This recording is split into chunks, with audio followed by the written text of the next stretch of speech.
तो दोस्तों, मुझे उम्मीद है कि आप सभी अच्छे होंगे। दोस्तों, हमारी जिंदगी में कुछ ऐसे तूफान आने तय हैं जो हमारी जिंदगी को तहस-नहस करके रख देंगे। अगर हम उन तूफानों के नुकसान से बचना चाहते हैं, तो हमें पहले से तैयार रहना होगा।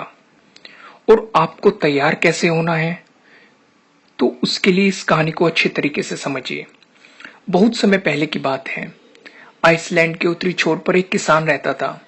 उसे अपने खेत में काम करने वालों की बड़ी जरूरत थी, लेकिन वो जगह काफी खतरनाक थी, जहां रोज आंधी तूफान आते रहते थे। तो कोई भी व्यक्ति वहां पे काम करने को तैयार नहीं था।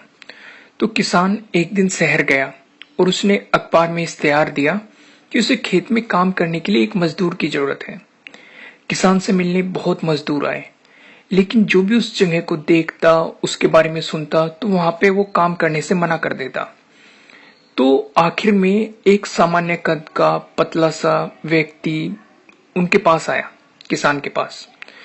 तो किसान ने उससे पूछा, क्या तुम इन परिस्थितियों में काम कर सकते हो? तो उसने कहा कि हाँ, मैं कर सकता हूं, लेकिन मेरी एक शर्त है।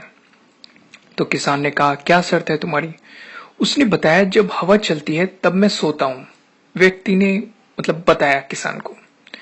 तो किसान को उसका उत्तर थोड़ा अजीब लगा और उसकी समझ में भी नहीं आया, लेकिन उसे काम करने वाले की जरूरत थी, इसलिए उसने उस व्यक्ति को काम पे रख लिया। और वो व्यक्ति काफी मेहनती निकला। जैसे जैसे उसने किसान के साथ काम किया, वो किसान ने उसकी मेहनत को देखा। तो सुबह तक वो सुबह शाम खेतों में काम करता था। किसान भी उससे काफी संतुष्ट था। कुछ दिन बीते तो एक रात अचानक जोर जोर से हवा चलने लगी। तो किसान को पहले से ही अनुभव था, वो समझ गया कि आज तूफान आने वाला है।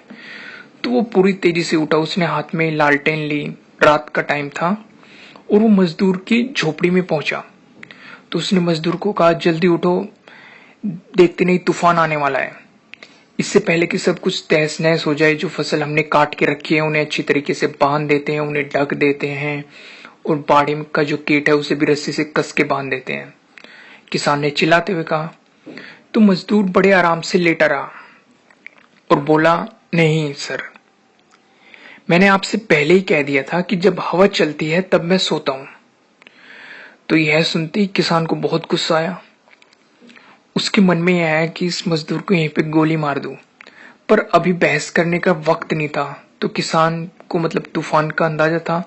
तो उसने सोचा कि पहले तूफान से जितनी चीजें बचाई जा सकती है वो बचा ली जाए। तो किसान खेत की तरफ दौड़ा, और जैसे ही वो खेत में पहुंचा तो उसकी आंखें आश्चर्य से खुली रह गई। पता है खेत में पहले से क्या था? जितनी भी फसल कटी हुई थी उनकी गांठें अच्छी तरीके से बंधी हुई थी, और उनके ऊपर तिरपाल ढकी हुई थी। और जो उसकी गायें भैंसें थी, या जो भी थी उसके पास पेड़, सभी सुरक्षित बंधी हुई थी। और सारी मुर्गियां भी सुरक्षित थी। और जो बाड़े का गेट भी, वो भी मजबूती से बंधा हुआ था। तो सारी चीजें बिल्कुल सही जगह पे थी, नुकसान की जरा सी भी संभावना नहीं थी। तो किसान अब मजदूर की वो बात किसान को समझ में आ गई थी कि जब हवा चलती है तब मैं सोता हूं। तो दोस्तों, मैं आपको यही समझाना चाहता हूं कि हमारी जिंदगी में भी कुछ ऐसे ही तूफान आने वाले हैं। अगर हम उन तूफानों के नुकसान से बचना चाहते हैं, तो हमें भी उस मजदूर की तरह पहले से तैयारी रखनी होगी। जैसे मैं आपको एग्जांपल देता हूं। अगर किसी स्टूडेंट की बात करें, तो तब एग्जाम आते हैं तो वो सोचता है कि हमारी कोई तैयारी नहीं है, मैं एग्जाम में फेल हो जाऊंगा, मैं एग्जाम में अच्छा परफॉर्म नहीं कर पाऊंगा, इस तरह की बातें सोचता है। लेकिन अगर वही स्टूडेंट पहले से रोज थोड़ी थोड़ी तैयारी करेगा, तो एग्जाम आने पर वो एकदम फ्री रहेगा, रिलैक्स रहेगा, और एग्जाम में अच्छे मार्क्स लेके आ सकता है।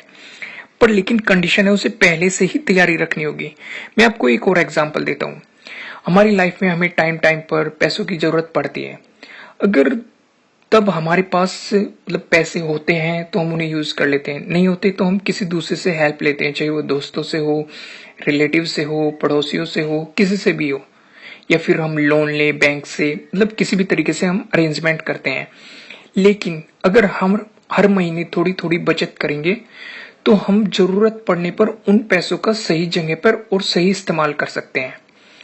तो दोस्तों, मैंने आपको पहले ही बता दिया, इस कहानी का अगर समराइज करें तो आपको तैयारी का तरीका आना चाहिए। तो दोस्तों मुझे उम्मीद है कि आपको ये वीडियो अच्छी लगी होगी, और अगर अच्छी लगी है तो इसे लाइक जरूर कीजिएगा, और अगर आप हमारे चैनल पे नए हैं तो सब्सक्राइब करना बिल्कुल मत भूलिएगा, और अगर आप चाहते हैं कि वीडियो किसी और के काम भी है तो आप इसे शेयर भी कर सकते हैं। Thank you.